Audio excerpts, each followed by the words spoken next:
Magandang umaga po, Ninong, Kuya Pasoy. Ay, Ready na po kayo mag-practice? Sina Hyra po, tsaka yung iba, nasan? Pasensya ka na, inaanak. Ayaw mag-practice ng mga tao ngayon eh. Bakit po?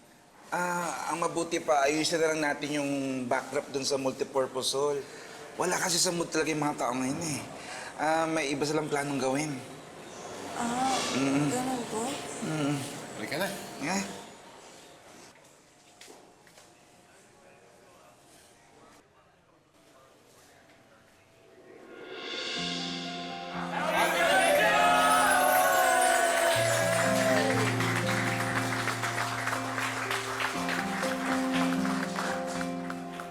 Tay,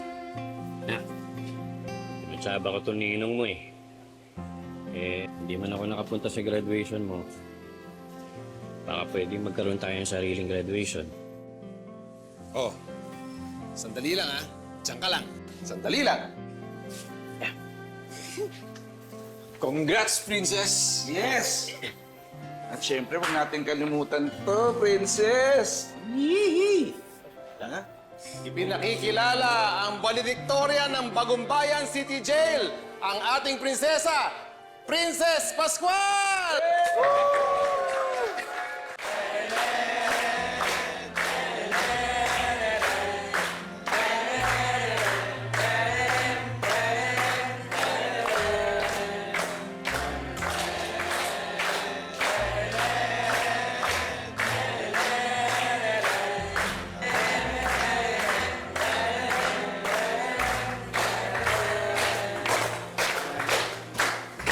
At siya rin ang ating best in smile dahil sa ngiti pa lang niya, lumiliwanag ang City Jail.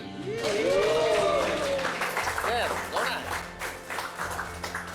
Yun! But wait, there's more! Siya rin ang ating best service provider! Yay! Princess! Teka. Paano ko? Hoy, ito. Sa'yo na yan. Oh! Happy graduation! Yay! Speech? gusto ko lang po magpasalamat sa inyong lahat. Mas masaya pa po to kaysa sa totoong graduation ko. Kasi lahat ng pinaka-importanting tao sa buhay ko, kasama ko po dito ngayon. Kayo po ang inspirasyon ko sa lahat ng mga achievements ko. Pinakita niyo sa akin na ang tao, pwedeng magbago yung buhay basta magsusumikap. Kaya pangako ko po sa inyo, gagalingan ko palagi para maging proud kayo sa akin. Lalo na po si tatay.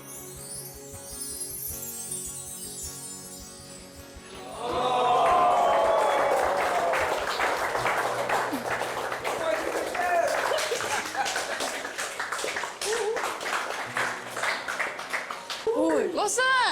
Oh, sabay tayo. Happy graduation. Sige. 1, 2, 3. Happy graduation!